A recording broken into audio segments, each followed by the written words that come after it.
John Boni.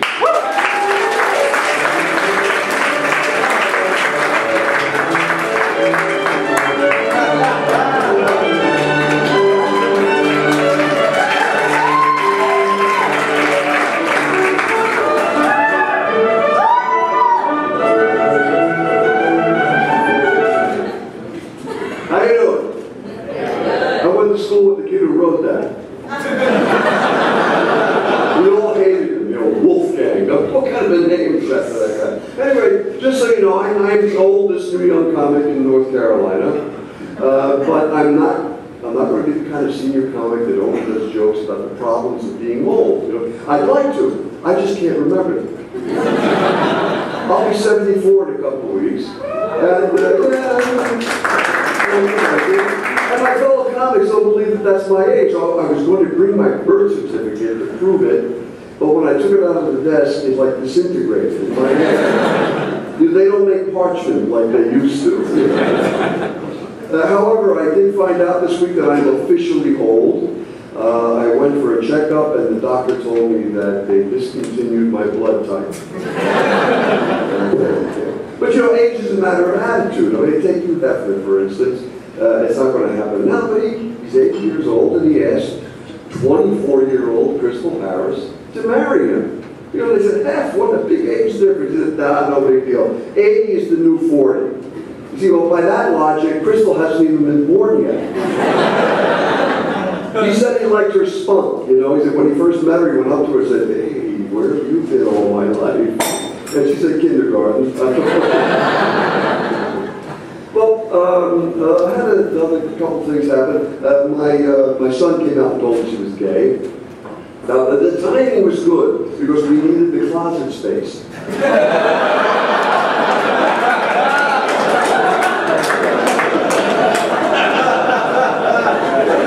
So now he wants to go to West Hollywood. You know what West Hollywood is? It's a totally gay incorporated city in Los Angeles.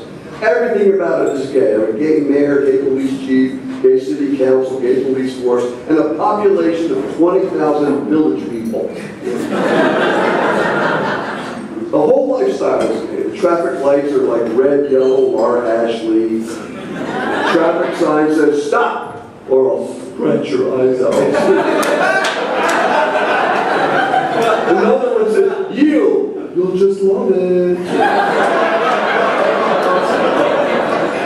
So what do you look at? I went to make sure, so I said, hey, Mario. I like to call him Mario because that's his name. He said, Mario. I said, you sure you want to go out? He said, yes. I went out with him, you know, and to help set him up.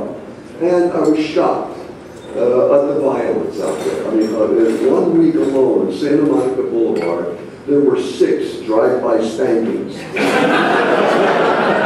I mean, the mayor, bless his heart, you know, he was angry. He said, we're getting to the bottom of this.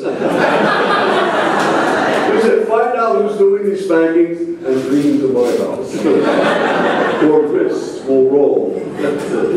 Actually, I was out in LA for a couple of other reasons, too. The first was I did my first guest spot on the Leno Show.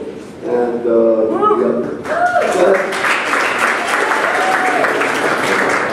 the other reason was to see a therapist about my compulsive lying. I've been thinking a lot lately about Bin Laden. You know, out of curiosity, I'm wondering, what do you think was the last thing that went through his mind before the bullet? You know, could have been a lot of stuff. He said, oh, I hope Whitney Houston makes it out of rehab, or now I'll never find out if the Lakers beat the Heat, you know. You know, could be a lot of things, but I'll tell you, if he were raised by my Italian mother, I can guarantee you that the last thing that went through his mind was, shit, I didn't put on clean underwear. When I moved to Durham about 6-7 years ago, I didn't realize how religious the place was. And I made the mistake of telling people that I was an agnostic. Well, one night, a gang of neighbors burned this giant question mark on my lawn. See, now, I believe that is, or isn't, a hate crime. Despite my age, I'm in good health. I know that because I just took first prize in Duke Hospital's last comic resuscitating. I won a CAT scan, a defibrillator, and a lifetime supply of Cialis.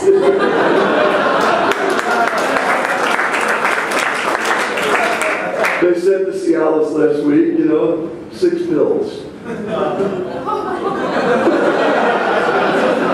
I don't know what they're trying to tell me. Anyway, I can't wait to see if I'm one of those guys who have erections that last longer than 4 hours. They say if that happens, call a doctor. Yeah. I'll be up and down the neighborhood ringing doorbells. From the curb.